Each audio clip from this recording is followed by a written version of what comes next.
Good evening, everyone. My name is Griffin Thurkel, and tonight I will be giving a persuasive speech regarding Kanakuk camps in southwest Missouri. My audience tonight is Matthew Vermillion, Anna Vermillion, my beautiful wife, Allie, and then our two boys who are here as well, but they don't count. But anyways, I will be giving a persuasive speech tonight, and tonight I will be discussing Kanakuk camps.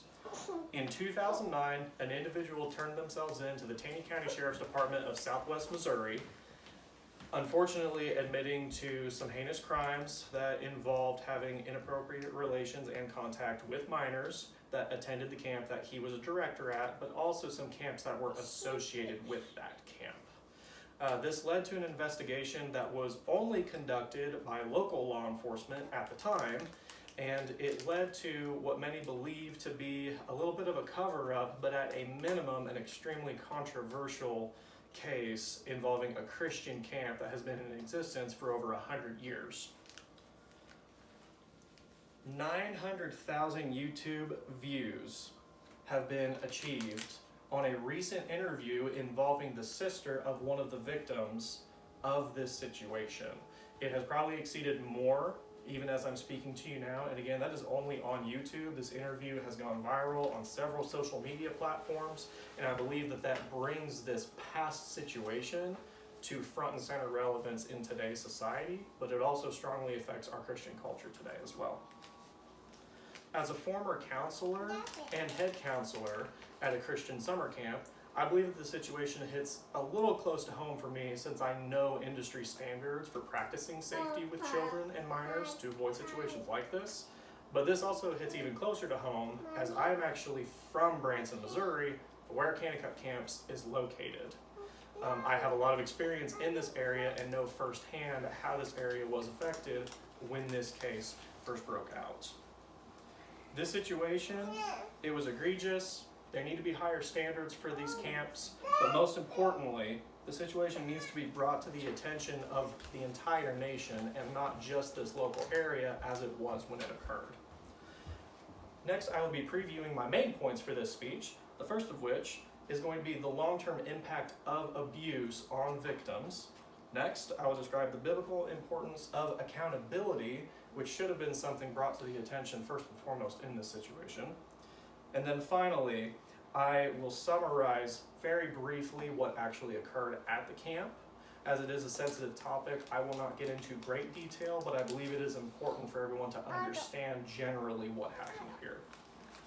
Now, to begin.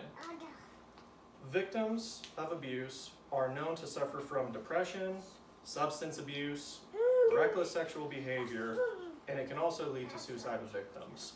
Unfortunately, the brother of the relative who is in this interview that I have referenced previously, unfortunately did take his own life.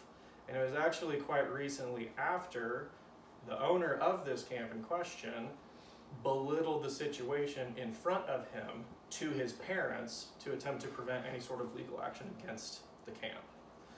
This is why this sister has decided to carry up this movement of trying to bring more relevance to this situation.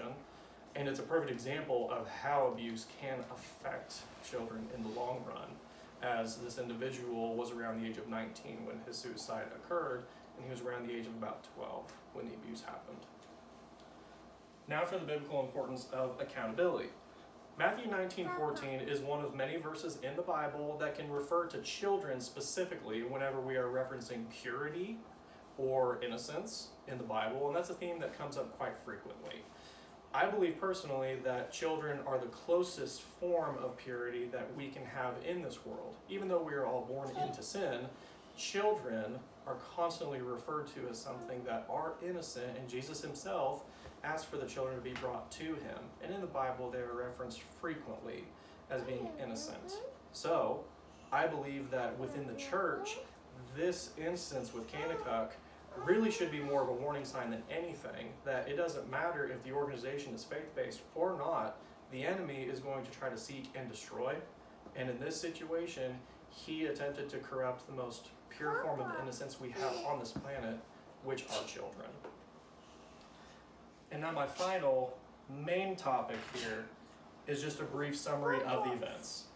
Pete Newman is the name of the man who is incarcerated currently for these unfortunate circumstances.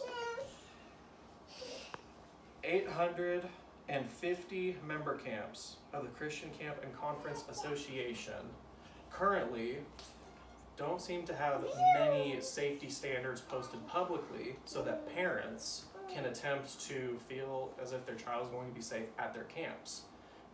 Kanakuk in recent years has attempted to publicize their safety standards as a way to make people feel more comfortable, and that is a good step. But Pete Newman was a high-ranking director. To most people, he was the heir apparent to the owner of the camp at the time. That should be a major warning sign to any individual, but also parents as well, because this was a man who had the power to almost do whatever he wanted at the camp, and he essentially did. Now, for my conclusion, this issue, like I said, needs to act as a warning to Christians. The enemy can corrupt anywhere, and they will when given the opportunity. So I ask for all of you to try to research this issue for yourself. That way you can form your own opinion, but bring attention to it. Kanakuk Camps is attempting to use non-disclosure agreements, legal action against those who are trying to raise awareness for it, and silence the relatives of those who have been affected. That shouldn't be something that is considered okay, and we all need to embrace the accountability that these relatives are trying to enforce as believers. Thank you.